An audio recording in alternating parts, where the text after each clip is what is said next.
पर आज शुरू कर विद न्यू टॉपिक, और हमारे पास नया टॉपिक है the thermal properties of the matter.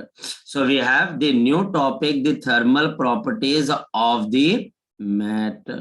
मेरे पास thermal properties of the matter हमारे पास डील करता है मेनली हमारे पास दो कॉन्सेप्ट्स के साथ, हीट और टेम्परेचर एंड नथिंग एल्स। कि हीट क्या है और टेम्परेचर क्या है, और हीट एक जगह से दूसरी जगह पे जब फ्लो होती है तो वो क्यों होती है, कितनी हीट फ्लो होगी, हीट फ्लो होने की वजह हमारे पास क्या होती है, और हीट मिलकर ऑब्जेक्ट के साथ क्या क्या इफेक्ट प्रोड्यूस होंगे। ये मतलब कि हमारे कॉन्सेप्ट है बेसिकली हीट और टेम्परेचर से रिलेटेड। सो हमारे पास मैटर के पास अगर हमारे पास हीट आती है तो दो चीजें हमको समझ में आती है, एक हीट या तो कंज्यूम होती है या हीट एक्सपेल होती है, बाहर निकलती है, और इससे टेम्परेचर या तो राइज होता है या फिर टेम्परेचर हमारे पास फॉल होता है। तो सबसे पहले आज हम यहाँ पर हीट को ही समझने की कोशिश करते हैं कि हीट हमारे पास क्या। तो heat is the energy in transit. The heat is the energy in transit. Transit का मतलब चलती हुई एनर्जी। आप हीट एनर्जी को स्टोर कर सकते हो? कभी भी नहीं। हीट एनर्जी एक बॉडी से दूसरी बॉडी पे हमेशा आपको चलती हुई नजर आती है, ट्रांसफर होती हुई नजर आती है। The heat is the energy in transit which is moving, जो कि हमारे पास यहाँ पर मूव कर रही है from higher temperature body to the lower temperature body, higher temperature body to the lower temperature body, to आपके पास lower temperature of the body. एक बॉडी का टेम्परेचर ज्यादा है और एक बॉडी का टेम्परेचर कम है, तो हमारे पास जो हीट होती है वो अगर इन दोनों बॉडीज के बीच में कांटेक्ट लगा दिया जाए तो चलनी शुरू हो जाती है। पर ये चलती क्यों है और ये कब तक चलेगी हमारे पास? अनलेस क्या हो जाए बताओ शाबाश? Unless the temperature becomes same, unless the temperature becomes same. जो टेम्परेचर है ये हमारे पास क्या हो जाता है? सेम हो जाता है, या फिर टेम्परेचर डिफरेंस क्या हो जाता है? जीरो हो जाता है, या फिर टेम्परेचर डिफरेंस हमारे पास क्या हो जाता है? जीरो अगर हो जाए तो भी हम ये बोल देते हैं कि हमारे पास जो हीट है अब वो फ्लो होना बंद हो जाएगी। ये तो नॉर्मल सी चीज है। नेक्स्ट वन, अगर हम बात करें कि हीट हमारे पास जो ट्रांसफर हो जाती है, सो उस हीट के लिए क्या हमारे पास कॉन्सेप्ट क्या आ जाती है कि what is the concept of the heat energy. हमारे पास जो कॉन्सेप्ट ऑफ हीट एनर्जी है इसके दो व्यूज थे। हमारे पास यहाँ पर एक ओल्ड व्यू था जिसको ऑफ कोर्स ये एक रॉन्ग व्यू था, जिसको टाइम के साथ साथ हम देखते गए तो ये व्यू हमारे पास हमारे दिमाग से निकलता गया। ओल्ड व्यू क्या बोलता है? पुराना view, old view, concept of heat energy वो ये बोलता है कि heat is a form of a fluid, यानी कि हीट को उसने बोला कि हीट हमारे पास एक फ्लूइड है और इस फ्लूइड का नाम क्या रखा गया? कैलोरिक। ये हमारे पास कैलोरिक फ्लूइड है।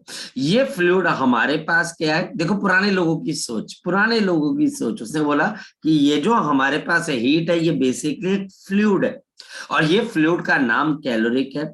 ये फ्लूइड हमारे पास क्या था? वेटलेस, यानी कि इसका कोई वेट नहीं है, ऑर्डरलेस, इसका कोई ऑर्डर भी नहीं है, यानी कि कोई आपके पास इसकी बदबू नहीं है, कोई खुशबू नहीं है, और नेक्स्ट हमारे पास इसका कोई कलर भी नहीं है, ये हमारे पास कलरलेस है, ऐसा माना गया। और हमने ये बोला कि जब ये फ्लूइड किसी सिस्टम के अंदर क्या होता है?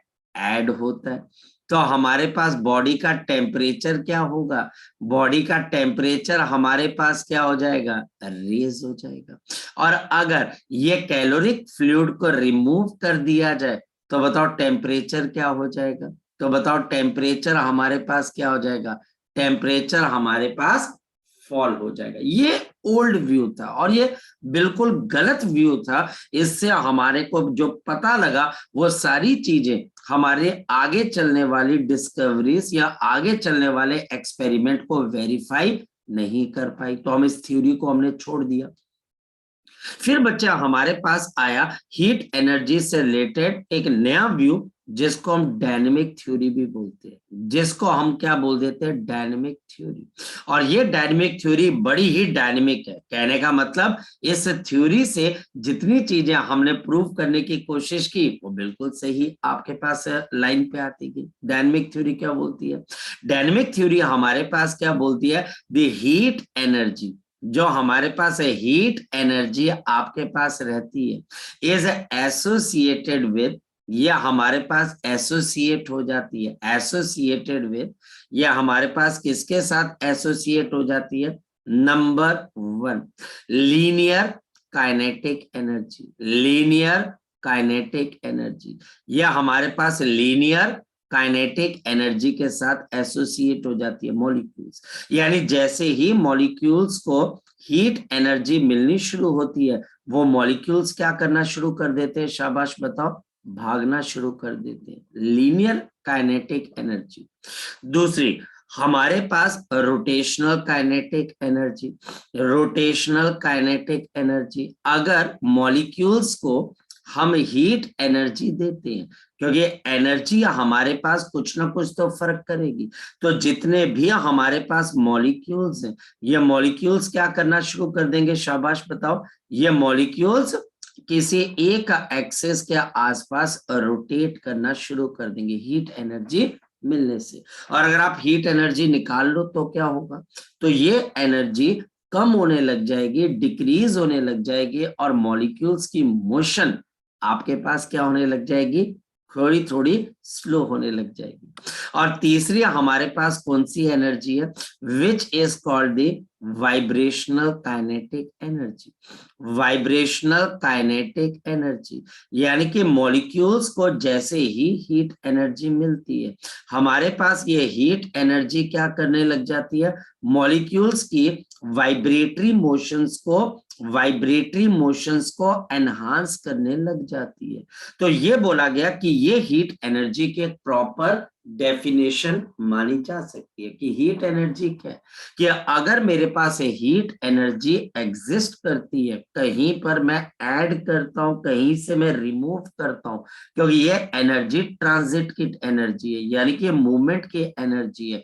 तो जो मॉलिक्यूल्स हैं उन मॉलिक्यूल्स की काइनेटिक एनर्जी, जिसमें लीनियर, जिसमें रोटेशनल और जिसमें वाइब्रेशनल काइनेटिक एनर्जी है, उनके अंदर हमारे पास चेंजेस आने शुरू हो जाते हैं। Next one also the heat energy, जो हमारे पास है हीट एनर्जी है बच्चे, the heat energy is always associated with, यह हमारे पास एसोसिएट किया जाता है, एसोसिएटेड विद द डिसऑर्डर और एंट्रोपी ऑफ दिस सिस्टम, यह हमारे पास हमेशा डिसऑर्डर या फिर एंट्रोपी ऑफ सिस्टम के साथ डेजिग्नेट किया जाता है।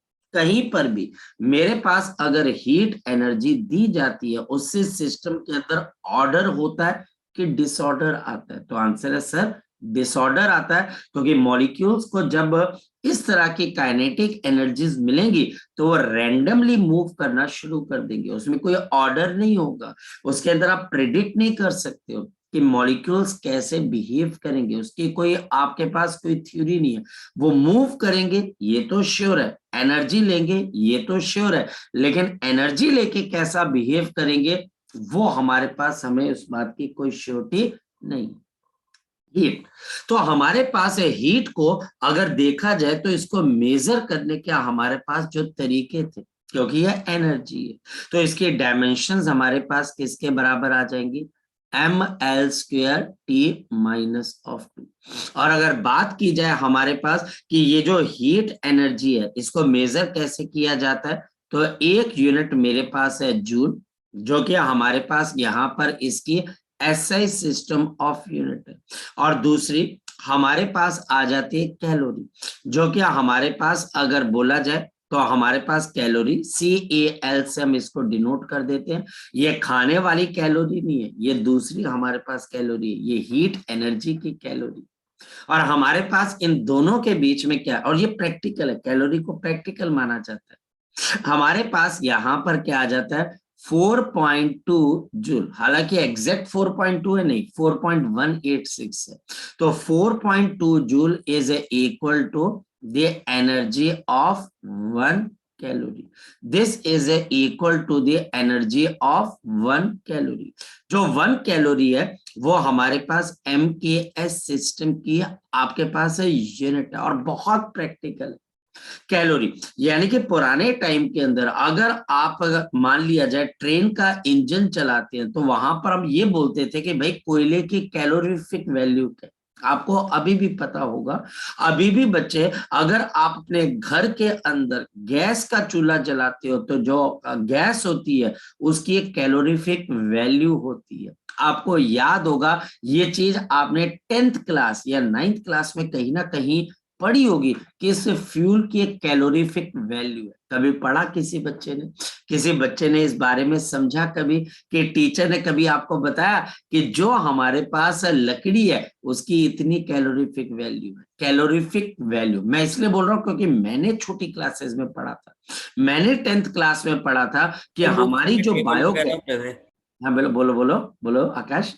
बुक्स में टेबल वगैरह आते थे, उसमें लिखा हाँ था। एग्जैक्टली, क्योंकि 10th क्लास के अंदर हमने ये पढ़ा था कि बायोगैस जो होती है उसकी इतनी कैलोरीफिक वैल्यू, उससे हमें पता लगता है कि उसका एडवांटेज क्या। तो जो कैलोरीफिक वैल्यू है, तो मतलब ये साइंस बहुत बहुत पुरानी साइंस है। देखो हीट की जरूरत तो मैन काइंड को शुरुआती दौर से रही है, चाहे वो इन सर्दियों के अंदर आग जलाना हो, या रोज रात को या दोपहर को या सुबह खाना बनाना रहा हो। तो जो फ्यूल जलता है उससे हीट प्रोड्यूस होती है, वो हमारे लिए बहुत बहुत जरूरी है। तो कैलोरी हमारे पास बहुत पुरानी यूनिट है। तो हमारे पास जो हीट है, उस हीट को अगर देखा जाए तो ये एनर्जी इन ट्रांजिट है, यानी कि ये एनर्जी हमको लगातार मिलती रहती है। आप इसको प्रोड्यूस करते हो, एक सिंपल, आप अपने हाथों को ऐसे रब करते हो तो हीट प्रोड्यूस हो जाती है और आपके हाथ गर्म हो जाते हैं, सर्दियों का टाइम है। लेकिन जैसे आप इसको चलाना बंद कर देते हो तो हीट थोड़ी देर तक तो रहती है, उसके बाद ठंडी हो जाती है। तो हीट, अब पुराने टाइम वाले क्या लोग बोलते थे, जब मैंने हाथों को रब किया तो ये क्यों गर्म हो गए, तो लगा कि एक लिक्विड है कैलोरिक, जो इस हाथ में भी है इस हाथ में भी है। तो जब हम इनको रब करते हैं, कांटेक्ट में आते हैं, तो यहां से कैलोरिक निकलकर दूसरे हाथ में घुस जाता है। ये कोई सेंसलेस बात बोली गई थी। सर करेक्ट किस बात पर हुआ सर? ये आप कह रहे हो ना सर, जैसे कह रहे कि ये ओल्ड पॉइंट ऑफ व्यू था कि ऐसे लिक्विड वाला, सर ये फिर मतलब गलत, मतलब किस वजह से था कि इसमें लिक्विड का क्या काम हुआ? हाँ, लिक्विड का काम क्या हुआ, ये मेरे पास कॉफी का एक कप है, कोई पर्सन कहता है सर इसमें कॉफी है, इस लिक्विड इसने एक जो है आपके पास कंटेन करके रखा हुआ है। और कोई पर्सन बोलता है कि सर अगर मैं इस कप को तोड़ दूं तो क्या होगा, कॉफी के साथ क्या होगा? सर कॉफी तो फिर गिर जाएगी नीचे, गिर जाएगी। अब इसी तरीके से कोई पर्सन ये कहता है कि ये जो कागज का टुकड़ा है इसमें कैलोरिक नाम का एक फ्लूइड है जो कि हीट को ट्रांसफर कर सकता है। तो अगर मैं कागज को फाड़ूंगा तो उस लिक्विड को क्या करना चाहिए, उस लिक्विड को क्या करना चाहिए यहाँ पर शौर्य? कोई अगर कहता है कि कॉप इस कप के अंदर कॉफी भरी है, मैं कप को तोड़ता हूं तो कॉफी बाहर गिरनी चाहिए। और बच्चा हमारे पास अगर इसी तरीके से मेरे पास यहाँ पर ये कागज का टुकड़ा है और इसमें कैलोरिक नाम का फ्लूइड है, जो ये किसी और को देगा तो उसका टेम्परेचर बढ़ जाएगा और इसके पास आएगा तो इसका टेम्परेचर इंक्रीज हो जाएगा।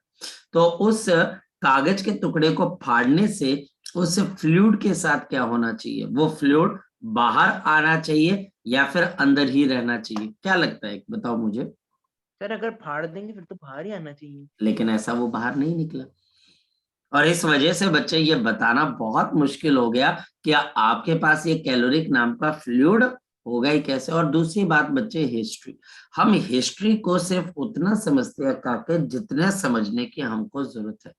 यानी कि हम उस मॉडर्न व्यू के ऊपर ज्यादा यकीन करेंगे जिसके ऊपर मैक्सिमम डिस्कवरीज हुई है। क्योंकि मैंने इसका बात में भी बोली कि जब हमने कैलोरिक को मानकर कुछ डिस्कवरीज करनी चाहिए, कैलोरिक को मानकर कुछ एक्सपेरिमेंट एक्सप्लेन करना चाहे, तो वो एक्सप्लेनेशन कहीं ना कहीं आपके पास फेल होती हुई नजर आई। तो हमने उस चीज को आपके पास क्या कर दिया, हटा दिया। ये हमारे पास ऐसा ही होता है जैसे पुराने टाइम के अंदर कई लोग ये मानते थे कि हमारी अर्थ इस यूनिवर्स का सेंटर है और बाकी सारी चीजें उसके आसपास मूव करती है, जियोसेंट्रिक थ्योरी। और वो बात बिल्कुल सच भी कहते थे। क्यों? क्योंकि जब आप सुबह मॉर्निंग में उठते हो तो कौन सी चीज चलती आपको नजर आती है? आपकी अर्थ या आपका सन? क्या चीज चलती हुई नजर आती है? सन। सन। तो सन चलता हुआ नजर आता है। तो कायदे से तो वो लोग बिल्कुल सही थे, लेकिन धीरे धीरे पता लगा कि वो लोग बिल्कुल गलत थे। लेकिन हमारे पास जो ऑब्जर्वेशन है कि बारी वो हमारे माइंड के साथ ट्रिक कर जाती है। तो इसी तरीके से काके जैसे आप बोल रहे हो कि इसमें कोई गलत नहीं है, अगर मैं फ्लूइड मान लूं, मतलब बिल्कुल गलत नहीं है, क्योंकि हो सकता है क्या हमारे पास उस वक्त लोगों ने एक या दो चीजें ऐसी देखी हो जिससे उनका ये बिलीफ हुआ हो कि इसके अंदर कोई किसी किस्म का लिक्विड है, लेकिन टाइम आने पे पता लगता है कि वो चीज हमने जो सोची वो गलत थी। ठीक है शौर्य? ठीक है शौर्य? है ना? धीरे धीरे हम डेवलप होते हैं, हम ह्यूमन काइंड है, हम धीरे धीरे डेवलप होते हैं, एकदम से डेवलप नहीं होते। और इसी कॉन्सेप्ट के अंदर बच्चा हमारे पास नेक्स्ट कॉन्सेप्ट आता है, the concept of the temperature. Now what is temperature? अगर बच्चा हम यहां पर बोले तो टेम्परेचर को लेके बहुत सारी चीजें। Temperature, temperature is what the thermometer reads, what the thermometer reads. यानी कि अगर मेरे पास जो थर्मोमीटर आपको रीडिंग देता है, what the thermometer reads is known as to be the आपके पास टेम्परेचर ऑफ दैट सब्सटेंस। हम इसके अंदर थर्मोमीटर के ऊपर के अलावा किसी और पे यकीन नहीं कर सकते। ये हमारे लिए एक बहुत बड़ी प्रॉब्लम है। जैसे कोई भी पर्सन अगर आपको ये बोलता है कि टाइम कितना हुआ, तो आप क्लॉक देख के टाइम बता देते हो। वो क्लॉक सही है या गलत है वो तो बात की बातें है, लेकिन आप घड़ी देख के बोलोगे यार इस वक्त आपकी घड़ी में इतना टाइम हो रखा है। तो वैसे टेम्परेचर क्या है? जो थर्मोमीटर रीड करेगा उसको आप टेम्परेचर बोल दोगे। या फिर आपके पास टेम्परेचर क्या है बच्चे? It is the degree of, it is the degree of hotness और the coldness. It is the degree of the hotness और द कोल्डनेस। ये भी छोटी क्लासेस में बताया जाता है कि हमारे पास टेम्परेचर ज्यादा है तो इसका मतलब उसकी हॉटनेस ज्यादा है, इसका टेम्परेचर कम है तो इसका मतलब इसमें कोल्डनेस आपके पास ज्यादा है, तो आप ये बोलोगे इसमें टेम्परेचर कम है। अगर दो चीजों का टेम्परेचर सेम है तो आप बोलोगे दोनों या तो इक्वली कोल्ड है या इक्वली हमारे पास हॉट है। तो डिग्री ऑफ द हॉटनेस और the coldness is known as to be the temperature of the body. या फिर हमारे पास व्हाट इज टेम्परेचर?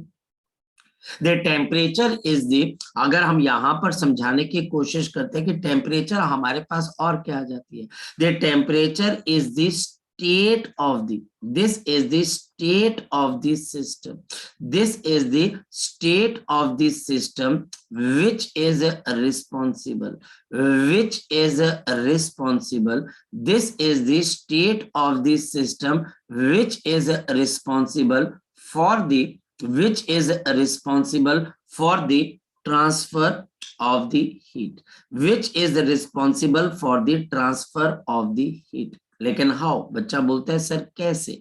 इसका रीजन बच्चा हमारे पास क्या आ जाता है, क्या आपके पास difference of the temperature, the difference of the temperature.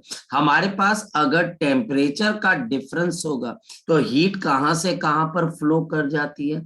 मेरे पास यहाँ पर 60 डिग्री सेल्सियस की एक बॉडी है, मेरे पास यहाँ पर 10 डिग्री सेल्सियस की बॉडी है, इसके बीच में एक रॉड को कनेक्ट कर दिया गया। बताओ हीट कहां से कहां की तरफ को फ्लो करेगी? बताओ हीट कहां से कहां की तरफ को फ्लो करेगी? ये फ्लो करेगी from the 60 degree Celsius body towards the 10 degree Celsius body. हमारे पास यहाँ पर ये बॉडी का आपके पास डिग्री ऑफ हॉटनेस ज्यादा है और यहाँ पर इसकी डिग्री ऑफ हॉटनेस कम, यानी कि टेम्परेचर मेरे पास कम है। तो हीट हमारे पास कहां से कहां पर ट्रांसफर करेगी? It will transfer from the higher temperature body towards the lower temperature body. तो ये हमको पता लग जाता है, ये एक स्टेट है, ये हमारे पास एक स्टेट है। स्टेट का मतलब बच्चे ये हमारे पास कॉन्फ़िगरेशन ऑफ सिस्टम के साथ एसोसिएटेड है। ये वैसे ही है बच्चा हमारे पास, जैसे कि मून के पास कम रोशनी, हालांकि अपनी रोशनी तो होती नहीं, मून के पास कम रोशनी है, और बच्चे सूरज यानी कि आपका जो सन है उसके पास ज्यादा रोशनी है। और बच्चा हमारे पास, हम इसको आपस में कंपेयर कर सकते हैं। तो स्टेट ऑफ दिस सिस्टम, ये एक स्टेट है टेम्परेचर, जिसका ज्यादा होना इस बात को इंश्योर करेगा कि हीट यहां से चलेगी, और जिसका कम होना इस बात को इंश्योर करेगा कि हीट किस तरफ को जाके एब्जॉर्ब हो जाएगी। नेक्स्ट वन बच्चा हमारे पास यहाँ पर क्या चीज आ जाती है, temperature. The temperature of the body is the average, याद रखना बच्चे, this is the average kinetic energy, this is the average kinetic energy associated with the molecules of the system, associated with the molecules of the system, molecules of the system, molecules of the system। और next one, जो average kinetic energy होती है उसको बच्चे हम क्या बोलते हैं, internal energy of the system. इसको हम क्या बोलते हैं, internal energy of the system. This is termed as to be the internal energy of the system. मतलब टेम्परेचर अगर ज्यादा है तो इंटरनल एनर्जी ज्यादा होगी, टेम्परेचर अगर कम है तो इंटरनल एनर्जी भी कम हो जाएगी। तो हमारे पास यहाँ पर क्या बोलते हैं, द इंटरनल एनर्जी आपके पास जो आ जाती है, it is the function of the temperature of the body. एक बॉडी के टेम्परेचर के ज्यादा या कम होने से हम किसी भी बॉडी के इंटरनल एनर्जी को क्या कर सकते हैं, मेजर कर सकते हैं। तो ये हमारे पास टेम्परेचर है। टेम्परेचर को डिफाइन करना बहुत मुश्किल है, और ये हमारे पास टेम्परेचर की 4 डेफिनेशंस है, जो कि तब आप बताओगे जब टीचर इस पे क्वेश्चन बोलेगा कि व्हाट इज टेम्परेचर। आप बोलोगे temperature what is the thermometer reads, temperature is the degree of hotness और द कोल्डनेस। टेम्परेचर एक स्टेट है जो कि ये डिसाइड करती है कि हीट कहां से कहां की तरफ को चलेगी, और टेम्परेचर मॉलिक्यूल्स को मिलने वाली काइनेटिक एनर्जी की एवरेज वैल्यू है। अगर इससे देखा जाए तो हमको क्या चीज पता लगती है, क्या अगर आप किसी बॉडी को टेम्परेचर हीट देते हो तो उसकी एवरेज काइनेटिक एनर्जी बढ़ जाएगी, और अगर हम किसी सिस्टम में से हीट को एक्सट्रैक्ट करते हैं तो उसकी काइनेटिक एनर्जी, मॉलिक्यूल्स की काइनेटिक एनर्जी कम होने लग जाएगी। मॉलिक्यूल्स की मोशंस के ऊपर फर्क पड़ता है अगर आप उसको हीट देते हो या उसमें से हीट को निकालते हो। तो यह हमारे पास यहाँ पर टेम्परेचर ऑफ द सिस्टम है। तो टेम्परेचर ऑफ दिस सिस्टम हमारे पास मॉलिक्यूल्स की एनर्जीज के साथ रिलेटेड है। नेक्स्ट वन हमारे पास क्या आ जाता है, the concept of the measurement of the temperature, the concept of the measurement of the temperature. हम टेम्परेचर को किस तरीके से मेजर कर सकते हैं, how we are going to measure the temperature. The measurement of the temperature is called thermometry। हम इसको यहाँ पर थर्मोमीट्री बोलते हैं। This is known as to be the thermometry। इस ब्रांच को हम थर्मोमीट्री बोल देते हैं। Next one, for measurement of the temperature, for the measurement of the temperature हमको 2 चीजें चाहिए।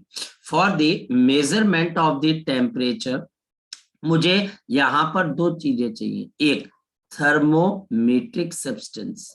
थर्मोमेट्रिक, देखो मेट्रिक का मतलब है मेजरमेंट, थर्मोमेट्रिक सब्सटेंस। कौन सा थर्मोमेट्रिक सब्सटेंस? अब आप बोलोगे सर ये कैसा सब्सटेंस होता है जिसकी कोई एक प्रॉपर्टी, जिसकी कोई भी एक प्रॉपर्टी टेम्परेचर गेन करने से या लूज करने से चेंज हो सकती, जैसे length of the liquid column, length of the liquid column, length of the liquid column. जैसे मेरे पास अगर मैं किसी ऑब्जेक्ट को हीट देता हूं तो वो चीज क्या करती है, एक्सपेंड करती है। मरकरी भी एक्सपेंड करती है। और उस मरकरी के अगर हम लेंथ की एक्सपेंशन देखें, उससे हम पता कर सकते हैं कि इस वक्त इस बॉडी का टेम्परेचर कितना होगा। यानी कि लेंथ अगर चेंज होगी, टेम्परेचर मतलब मिलता जा रहा है। तो लेंथ के चेंज होने से हम टेम्परेचर को मेजर कर सकते हैं। ये कोई बहुत बहुत बड़ी बात नहीं है बच्चे, यह हमारे पास कोई बहुत बड़ी बात नहीं है। और इसको मेजर करने का तरीका बड़ा सिंपल है। और ये बच्चा हमारे पास टेम्परेचर एट एनी, आपके पास अननोन टेम्परेचर को हम निकालते कैसे, length at T degree Celsius minus length at 0 degree Celsius divided by length at 100 degree Celsius minus length at 0 degree Celsius. ये बच्चा हमारे पास यहाँ पर तरीका है, ये हमारे पास तरीका है। अब आपको टीचर यहाँ पर 3 इंफॉर्मेशन देगा कि ये लिक्विड की जो लेंथ है वो 0 डिग्री सेल्सियस पे इतनी थी, 100 पे इतनी थी, किसी अननोन टेम्परेचर पे हमारे पास इतनी लेंथ है। तो उस अननोन टेम्परेचर की वैल्यू क्या होगी, आपको सीधा लेंथ की वैल्यू डालनी है। और आपके पास यहाँ पर ऑफ कोर्स मल्टीप्लाइड बाय यहाँ पर 100 भी होगा। और आप जैसी वैल्यूज डालोगे तो आपके पास आंसर आ जाएगा। बहुत सिंपल सी चीज है। नेक्स्ट वन बच्चा हमारे पास यहाँ पर क्या चीज आ जाती है, which is called the pressure और the volume of the volume और the pressure of the gas, the volume और the pressure of the gas. अब बताओ क्या हमारे पास गैसेस के अंदर 2 लॉज होते हैं, अगर आप इनको जानते हो तो। पहला बताओ बॉयल्स लॉ क्या बोलता है हमारे पास, शाबाश बताओ बॉयल्स लॉ क्या बोलता है हमारे पास, किसी बच्चे को पता है? Inversely proportional to the pressure. और दूसरा चार्ल्स लॉ क्या बोलता है बच्चा हमारे पास यहाँ पर, चार्ल्स लॉ क्या बोलता है बच्चा हमारे पास बताओ, चार्ल्स लॉ क्या बोलता है हमारे पास बताओ शाबाश। Volume directly proportional to temperature. Temperature यहाँ पर, और इसी तरीके से जो प्रेशर होता है बच्चे वो भी डायरेक्टली प्रोपोर्शनल टू टेम्परेचर होता है। उस लॉ को क्या बोलते हैं, ये लुसेक्स लॉ। तो हमारे पास यहाँ पर बच्चा हमारे पास this is known as to be the ये लुसेक्स लॉ बच्चा हमारे पास आ जाते हैं। ये हमारे पास जो लॉज है ये आपको क्या बताते हैं कि volume is directly proportional to the temperature और the pressure is directly proportional to the temperature. Of course temperature को इसमें केल्विन में मेजर किया जाता है, लेकिन इससे बच्चे आप टेम्परेचर को नाप सकते हो क्योंकि ये वो प्रॉपर्टी है जो टेम्परेचर के चेंज होने से आती रहती है। नेक्स्ट वन, क्या रेजिस्टेंस भी चेंज होती है? बिल्कुल बच्चे हमारे पास रेजिस्टेंस आपके पास हो जाती है। किसी भी बॉडी की जो रेजिस्टेंस होती है वो बच्चा हमारे पास क्या होती रहती है, चेंज होती रहती है। और जनरली मेटल्स की रेजिस्टेंस बढ़ती है टेम्परेचर के साथ। यानी कि T डिग्री सेल्सियस का अगर टेम्परेचर निकालना है, resistance at T degree Celsius minus resistance at 0 degree Celsius divided by resistance at 100 degree Celsius minus resistance at 0 degree Celsius multiplied by 100। ये सीधे सीधे हमारे पास फॉर्मूले। इन फॉर्मूलों की डेरिवेशन हमको नहीं चाहिए, हमको ये फॉर्मूले याद होने चाहिए क्योंकि आपको वैल्यू डालकर इस क्वेश्चन के आंसर को निकालना। तो थर्मोमेट्रिक सब्सटेंस क्या है, जिसकी कोई भी चीज, जिसकी कोई भी प्रॉपर्टी जिसको मेजर कर सकते हैं वो टेम्परेचर के चेंज से चेंज अगर होती है तो बोलते हैं ये थर्मोमेट्रिक सब्सटेंस है, इससे हम थर्मोमीटर तैयार कर सकते हैं। ये तो ही पहली चीज। और मेजरमेंट करने के लिए दूसरी चीज क्या होती है, टेम्परेचर स्केल। दूसरी चीज बच्चा हमारे पास क्या आ जाती है, टेम्परेचर स्केल। दूसरी चीज बच्चा हमारे पास यहां पर आ जाती है temperature scale. What do you understand by temperature scale? हमारे पास अगर किसी चीज को मेजर करना है तो उसके लिए एक स्केल चाहिए। जैसे अगर आपको स्कूल में 7 सेंटीमीटर की लाइन खींचनी है तो आपको एक स्केल चाहिए जिसके ऊपर कुछ रीडिंग्स होती हैं, कुछ मार्क्स होते हैं। आप उसके पैरेलल लाइन खींचते हो, 7 सेंटीमीटर, 8 सेंटीमीटर, 10 सेंटीमीटर, 12 सेंटीमीटर की लाइन खिंच जाती है। तो टेम्परेचर स्केल बनाने का तरीका क्या? टेम्परेचर स्केल के लिए सबसे पहले बच्चा हमारे पास हम यहाँ पर लेते हैं रेफरेंस पॉइंट, यानी कि रेफरेंस पॉइंट हमारे को क्या बताएगा? अपर लिमिट और the lower limit, reference points. In reference points के अंदर 2 पॉइंट्स आ जाते हैं। पहला बच्चा हमारे पास स्टीम पॉइंट, इसको HFP भी बोल देते हैं, higher fixed point, higher fixed point, steam point, boiling point, कुछ भी बोल सकते हैं। और दूसरा हमारे पास यहाँ पर आ जाता है आइस पॉइंट, ये लोअर मोस्ट फिक्स पॉइंट है, तो LFP, लोअर फिक्स पॉइंट। तो हमारे पास सबसे पहले 2 पॉइंट्स आ जाते हैं, HFP और बच्चा हमारे पास LFP, और इन दोनों के बीच में कुछ नंबर ऑफ क्या हो जाती है? हमारे पास डिविजन्स हो जाती है, नंबर ऑफ मेरे पास यहाँ पर डिविजन्स हो जाती है। इससे हम एक थर्मोमीटर का स्केल तैयार कर सकते हैं। देखिए कैसे, हमारे पास यहाँ पर सबसे पहले अगर देखा जाए तो मेरे पास सेल्सियस स्केल बन गया। सबसे पहले हमारे पास यहाँ पर एक सेल्सियस स्केल तैयार हो गया। देखो मैं आपको बताता जाता हूँ, बड़ी सिंपल सी चीज है। तो हमारे पास यहाँ पर इस तरीके से हमारे पास अलग अलग तरह के स्केल्स लोगों ने बनाए। हमारे पास सबसे ऊपर जो स्केल के रीडिंग होती है उसको हम यहाँ पर क्या बोलते हैं? HFP। आप इसको यहाँ पर स्टीम पॉइंट भी बोल सकते हो। लोअर मोस्ट को हम क्या बोल सकते हैं? LFP। सबसे पहले यहां पर मेरे पास आए सेल्सियस भाई साहब। हमारे पास सेल्सियस ने एक बड़ी इंटरेस्टिंग चीज बोली। हमारे पास सेल्सियस ने एक बड़ी इंटरेस्टिंग चीज बोली। उसने बोला पानी के बॉइलिंग को हम 100 डिग्री सेल्सियस से डिनोट करेंगे और लोअर मोस्ट फिक्स पॉइंट को हम 0 डिग्री सेल्सियस से डिनोट कर देंगे। यह हमारे पास कौन सा स्केल था? आपके पास सेल्सियस, आपके पास यहाँ पर स्केल था। इसके बाद हमारे पास आए फ़ारेनहाइट भाई साहब। तो हमारे पास फ़ारेनहाइट ने बोला नहीं, हम लोअर मोस्ट पॉइंट को जहां पर पानी फ्रीज होता है उसको हम यहाँ पर 32 डिग्री फ़ारेनहाइट बोलेंगे, और जहां पर पानी बॉइल हो जाता है, स्टीम बन जाता है, वो 212 डिग्री फ़ारेनहाइट है। क्या टेम्परेचर चेंज हुआ? अब मैं ध्यान से मेरी बात सुनना, टेम्परेचर चेंज नहीं हुआ, टेम्परेचर की रीडिंग चेंज हुई। यहाँ पर 0 और 32 एक ही लाइन पे लाई कर रहे हैं, मतलब दोनों का टेम्परेचर सेम है, लेकिन टेम्परेचर की क्या चीज डिफरेंट है? रीडिंग डिफरेंट है। आप इसको 0 बोल रहे हो एक स्केल पे और दूसरे स्केल पे आप इसको क्या बोल रहे हो? 32। तो रीडिंग आप डिफरेंट ले रहे हो, जबकि लाई ये एक ही पॉइंट पर लाई कर रहे हो। इसके बाद हमारे पास एक और पर्सन आया जिसका नाम था बच्चे र्यूमर।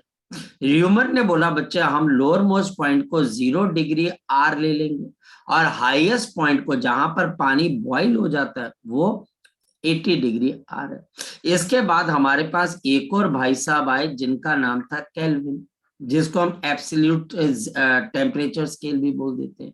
इन्होंने बोला कि हम लोअर मोस्ट पॉइंट को 273 डिग्री केल्विन ले लेते हैं और जो हमारे पास बॉइलिंग ऑफ वाटर है वो 373 केल्विन के आपके पास ऊपर हो रहा है। तो इस तरीके से लोगों ने हमारे पास अलग अलग तरह के टेम्परेचर स्केल्स बनाने शुरू हो गए। क्या ये नेवर एंडिंग है? बिल्कुल ये नेवर एंडिंग है। हो सकता है कि आपकी क्लास में से कोई बच्चा उठे और वो नया स्केल बना दे। हो सकता है भाई, क्या आपके क्लास के अंदर से कोई भी बच्चा, मान लिया जाए क्या आपके क्लास के अंदर से हमारे पास कोई भी बच्चा, सपोज कि हम एक बच्चे का नाम ले लेते हैं नमन, और बच्चा हमारे पास नमन अगर हम यहाँ पर ले लेते हैं तो नमन ने बोला कि जो पानी फ्रीज हो रहा है वो 0 डिग्री आपके x डिग्री नमन पे फ्रीज हो रहा है, और जो हमारे पास पानी बॉइल हो रहा है वो y डिग्री नमन के ऊपर बॉइल हो रहा है। तो हमारे पास यहाँ पर ये चीज आपके पास आ गई कि हमारे पास ये सारे के सारे स्केल्स आ गए, और इन सभी स्केल्स के अंदर एक लोअर मोस्ट पॉइंट है और फिक्स पॉइंट है, तो सबकी रीडिंग्स डिफरेंट है। Temperature is same but the readings are different. हमारे पास रीडिंग्स आर डिफरेंट, रीडिंग्स हमारे पास यहाँ पे डिफरेंट होती है लेकिन टेम्परेचर सेम। अब सपोज कि आप में से कोई बच्चा क्या करना चाहता है, इन सभी रीडिंग्स को आपस में हम रिलेट करना चाहते हैं, रिलेट यानी कन्वर्जन करना चाहते हैं। हम यहाँ पर सेल्सियस को कन्वर्ट करना चाहते हैं फ़ारेनहाइट के अंदर, या फ़ारेनहाइट को र्यूमर के अंदर, या केल्विन के अंदर, या फिर ने स्केल नमन स्केल के अंदर। अगर मैं इनको आपस में इंटर कन्वर्ट करना चाहता हूं, रीडिंग्स को एक दूसरे में कन्वर्ट करना चाहता हूं, या अगर मुझे एक स्केल की रीडिंग पता है तो दूसरे स्केल में क्या रीडिंग होगी, इसी टेम्परेचर की क्या रीडिंग होगी, क्योंकि रीडिंग डिफरेंट होती है, तो उसको कैसे देखा जाता है, बड़ा आसान है। जैसे ये मेरे पास यहाँ पर सी है, इसका लोअर मोस्ट फिक्स पॉइंट 0 है और हाईएस्ट कितना 100, तो C -0 upon 100 -0 is equal to Fahrenheit. यहाँ पर जो भी टेम्परेचर है F, लोअर फिक्स पॉइंट 32 और नीचे 212 माइनस ऑफ 32, इसके बाद ये R है, तो R -0 अपॉन 80 माइनस आपके पास 0, इसके बाद केल्विन, तो K -273 अपॉन 373 माइनस 273, और नमन स्केल के अंदर क्या है, n-x अपॉन y -x। यानी कि अब मैं किसी भी एक स्केल से दूसरे स्केल के ऊपर बड़े आराम से जंप कर सकता हूं, मैं रीडिंग ले सकता हूं और मुझे कोई प्रॉब्लम नहीं होने वाली, और मैं कोई नया स्केल भी बना सकता हूं। और इवन अगर कोई मुझे फॉल्टी थर्मोमीटर दे देता है, बिल्कुल एक ऐसा थर्मोमीटर जो कि फॉल्ट है, जिसके अंदर बच्चा हमारे पास रीडिंग का फॉल्ट है, तो मैं करेक्ट रीडिंग भी पता कर सकता हूं। और अगर मुझे करेक्ट रीडिंग पता है तो मैं उस फॉल्टी थर्मोमीटर की रीडिंग भी निकाल सकता हूं। पर कैसे, मैं समझाता हूं। देखते हैं, हमारे पास यहाँ पर पहला क्वेश्चन क्या आता है, जो कि जनरल नॉलेज का क्वेश्चन भी है, और वो क्वेश्चन हमारे पास क्या है बच्चे, व्हाट इज द रीडिंग, ध्यान से समझना, व्हाट इज द रीडिंग। हमारे पास यहाँ पर क्या रीडिंग होगी, what is the reading which is identical, जो क्या हमारे पास आइडेंटिकल है, on the identical on the आपके पास Celsius scale, Celsius scale and the Fahrenheit scale and the Fahrenheit scale, जो कि Fahrenheit स्केल के ऊपर और सेल्सियस स्केल के ऊपर आपके पास क्या आ जाएगी, सेम आ जाएगी। तो देखो क्वेश्चन कैसे करना, मेरे पास इन दोनों के अंदर रीडिंग सेम होनी चाहिए, तो C -0 100 -0, और फ़ारेनहाइट के साथ इसका क्या रिलेशन है, F -32 और नीचे 212 माइनस ऑफ 32, तो C divided by 100 is equal to F -32 upon 180।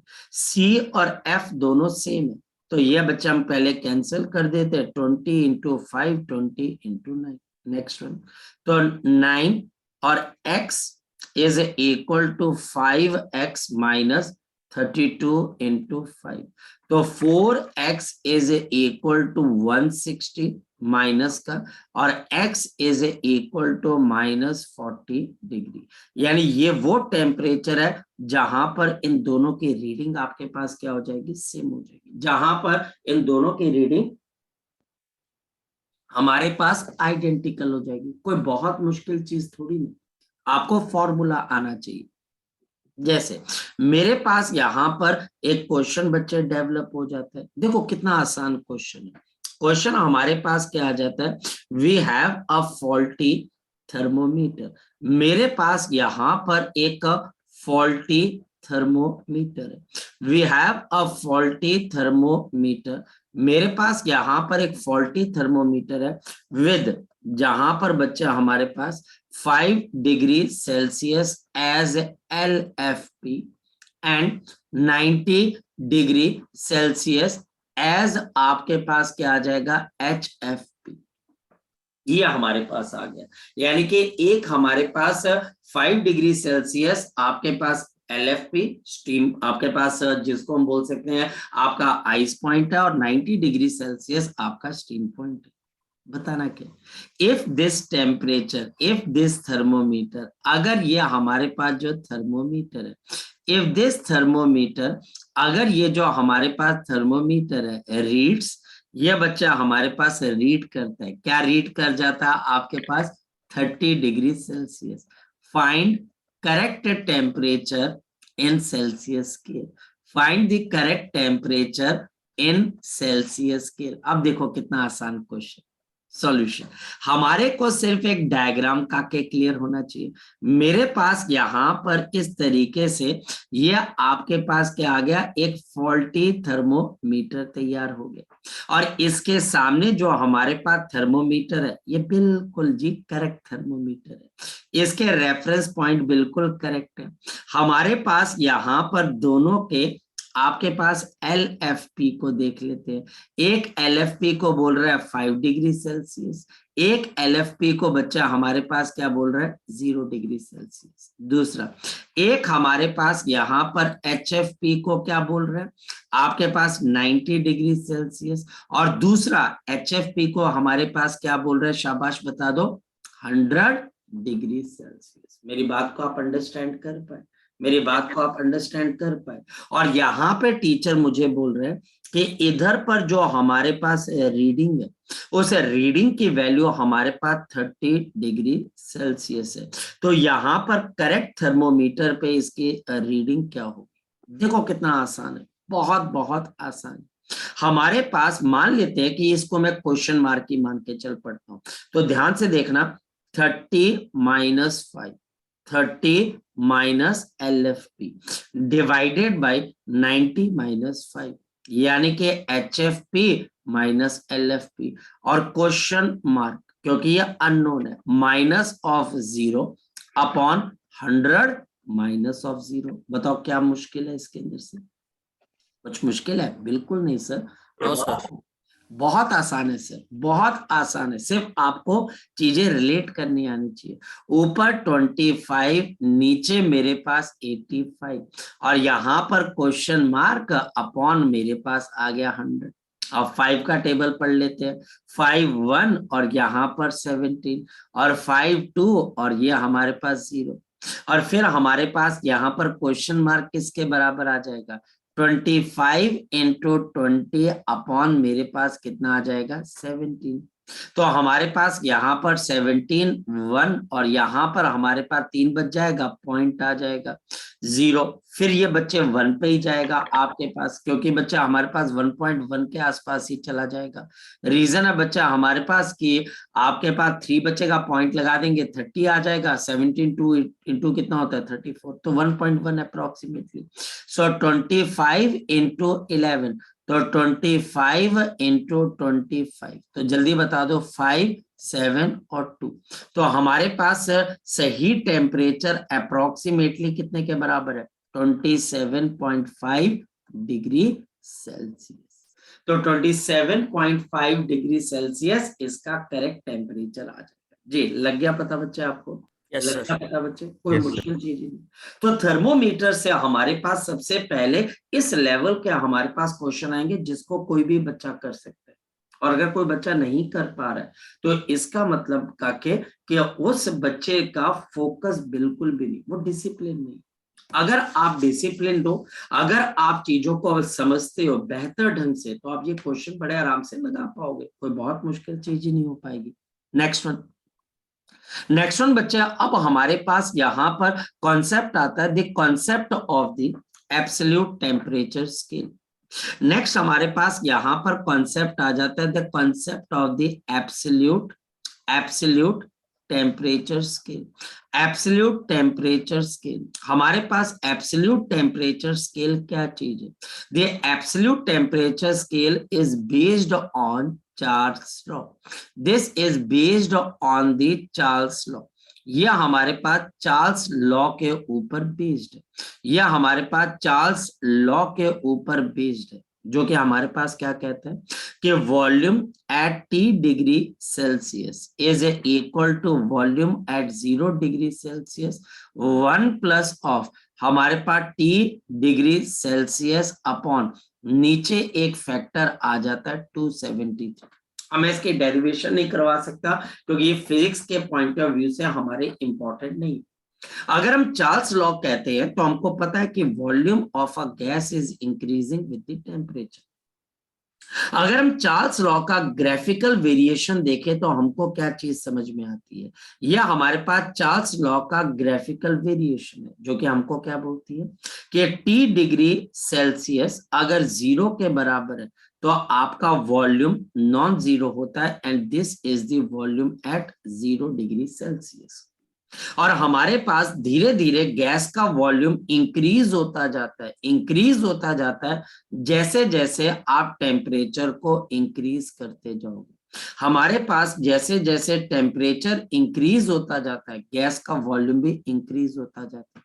लेकिन एक बात बताओ बच्चे, अगर मैं यहां पर आपको एक क्वेश्चन पूछता हूं, अगर मेरे पास T degree Celsius -273 degree Celsius हो जाए तो बताओ क्या आ जाएगा, what will be the volume at -273 degree Celsius? बताओ शाबाश। वॉल्यूम एट -273 डिग्री सेल्सियस अगर हम इसकी वैल्यू डाल देते तो इसकी वैल्यू आपके पास क्या आ जाती है? 0।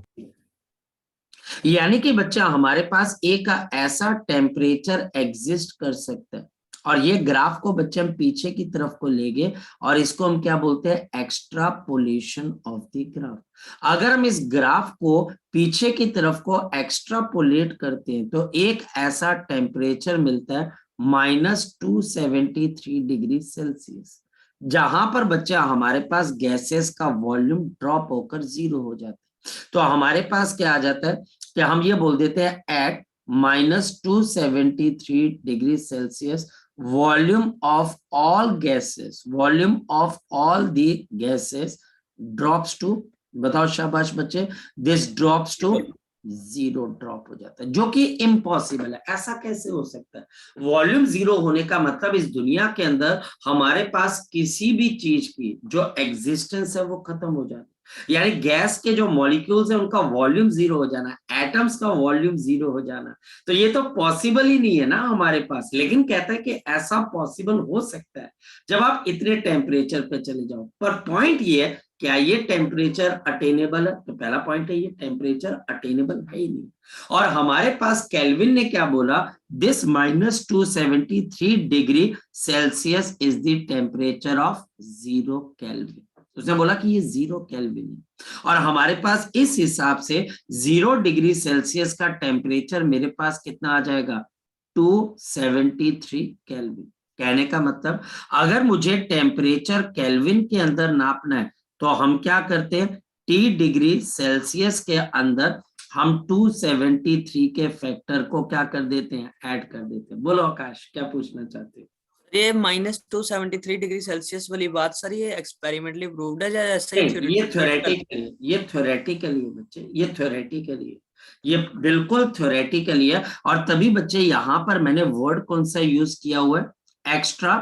आपके पास क्या लिखा है बच्चे, एक्स्ट्रापोलेशन।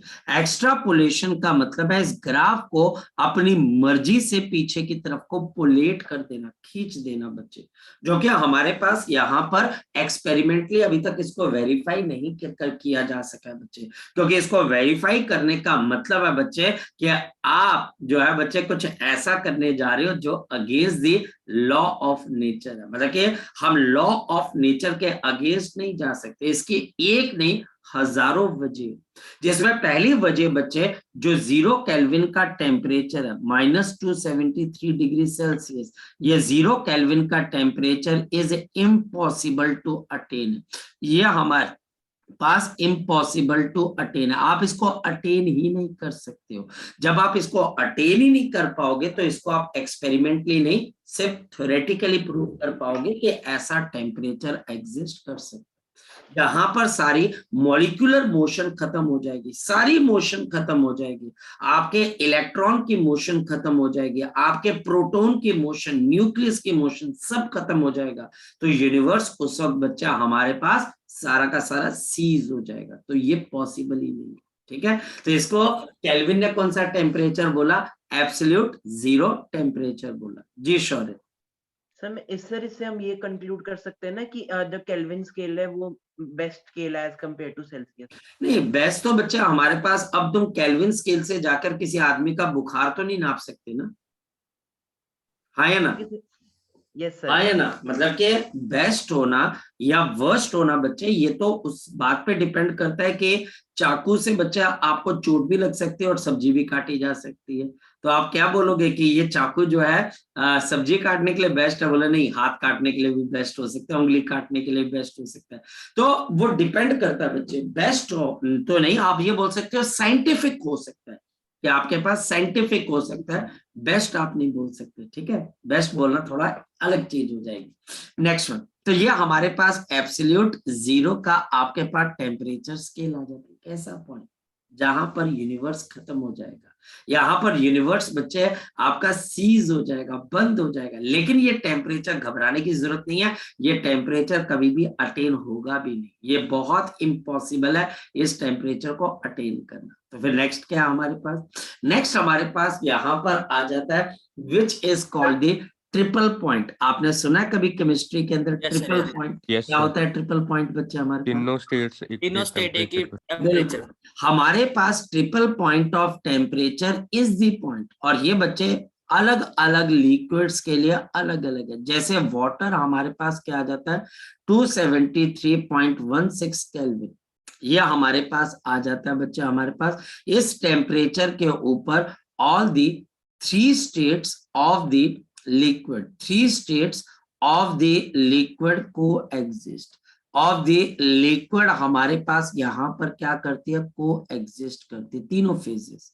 इसको टेक्निकली काके फेजेस भी बोला जाता है कि तीनों के तीनों फेजेस हमारे पास को एग्जिस्ट कर जाते हैं। इसके एक तरफ हमारे पास अगर लिक्विड होता है तो दूसरी तरफ हमारे पास यहाँ पर गैसेस होती है, और तीसरी तरफ हमारे पास यहाँ पर कौन सी स्टेट आ जाती है, सॉलिड स्टेट आ जाती है। तो इस वजह से हम इसको ट्रिपल पॉइंट ऑफ द आपके पास लिक्विड कहते हैं, और ट्रिपल पॉइंट ऑफ वाटर हमारे पास किसके बराबर है 273.16 kelvin. This is the triple point of the water, यह हमारे पास आ जाती है the triple point of the water, triple point of the water, this is the triple point of the water. तो बड़ी सिंपल सी चीज है बच्चा, हमारे पास कोई ज्यादा मुश्किल चीज नहीं है। तो हमारे पास ये रिलेटेड है बच्चा आपके पास किसके साथ, टेम्परेचर के साथ। तो आज के लिए हमने इसको इंट्रोड्यूस किया बच्चे, और मैंने यहाँ पर काफी चीजों को, हाँ बोला आकाश, बोल बच्चे बोल, शाबाश। सर अगर ये जो बात आपने कही थी -273 डिग्री सेल्सियस जो ये थ्योरेटिकल है, तो सर जो फिफ्थ स्टेट ऑफ मैटर है बोस आइंस्टाइन कंडेंस स्टेट, तो सर फिर तो वो भी थ्योरेटिकली बोस आइंस्टाइन कंडेंसेट और न्यूट्रोनियम, हाँ कह सकते हो बच्चे। क्या हमारे पास इसको अगर हम बोले, वैसे तो बच्चे मैंने बोस आइंस्टाइन कंडेंसेट के बारे में बहुत साल पहले पढ़ा था, तो मेमोरी बड़ी धूमिल सी है। हाँ ये जरूर है कि वो लो टेम्परेचर पे है, पर वो फिनोमिना काफी लो टेम्परेचर की फिनोमिना, आप ये नहीं कह सकते कि वो 0 केल्विन की फिनोमिना। तो मैंने बहुत साल पहले पढ़ा था बच्चे न्यूट्रोनियम, और आपके पास इनफैक्ट 26 स्टेट्स ऑफ मैटर है, ठीक है, ये भी बच्चों को पता होना चाहिए। 26 स्टेट्स ऑफ मैटर है हमारे पास, और ये लो टेम्परेचर के फिनोमिना है। पर मेरे को थोड़ा सा बच्चे याद नहीं पड़ता है, या मैं भूल ना गया हूं कि क्या ये 0 केल्विन पे है या नहीं है। मुझे नहीं लगता कि ये मैंने जब पढ़ा था तो उन्होंने बोला था कि सब एटॉमिक पार्टिकल्स को कूल करते थे 0 डिग्री केल्विन के, है ना, नियर। आसपास हो सकती है काके, Yes, मतलब कि ये near. आसपास हो सकती है। 0 केल्विन के लिए बहुत प्रॉब्लम है थर्मोडायनेमिकली, उस चीज को अचीव करना आकाश मेरे लिए बहुत मुश्किल है। रीजन है, मुझे कहीं से हीट निकालनी है, और जो हीट निकलती है वो स्टेप्स पे निकलती है, और नंबर ऑफ स्टेप्स जो होते हैं, जैसे मैंने किसी चीज को ठंडा करना है, तो बच्चा हमारे पास जो आपके पास नंबर ऑफ स्टेप्स होते हैं हीट को रिमूव करने के लिए, जो नंबर ऑफ स्टेप्स रिक्वायर्ड होते हैं, वो हमारे पास इनवर्सली प्रोपोर्शनल होते हैं बच्चे फाइनल टेम्परेचर के। ये फाइनल टेम्परेचर के क्या होते हैं, इनवर्सली प्रोपोर्शनल। केल्विन के अंदर नंबर ऑफ स्टेप्स की फाइनल टेम्परेचर आपके पास कितना है, तो अगर मैं स्टेप्स के अंदर हीट निकालता हूं तो फाइनल टेम्परेचर अगर काके मेरे पास कितना है 0 केल्विन, तो नंबर ऑफ स्टेप्स मुझे कितने चाहिए होंगे, तो आंसर है इन 5 नाइट। तो ये इनफाइनाइट हमारे पास स्टेप्स चाहिए। अगर ये स्टेप्स मेरे पास नहीं होंगे तो बेटा मैं कैसे हीट निकाल दूंगा। तो इस वजह से नियर बाई हो सकता है, मैं वो एग्री कर जाऊंगा, पर एग्जैक्टली 0 केल्विन होना वो थोड़ा सा अजीब है। और बोस आइंस्टाइन का देखो बच्चे, हमारे पास ये भी एक बड़ी चीज है, आयरनी है बच्चे, हम शोर बहुत मचाते हैं कि ऐसा हो जाएगा, सुपर कंडक्टर बन जाएगा, नैनो टेक्नोलॉजी आ जाएगी, लेकिन अगर हम बोले तो कई चीज किताबों के अंदर चीज रह जाती है, रियलिटी के अंदर बच्चे वो कभी भी डेवलप नहीं हो सकती। हाँ या ना, ये भी तो देख बच्चे हमारे यस पास, सर, यस।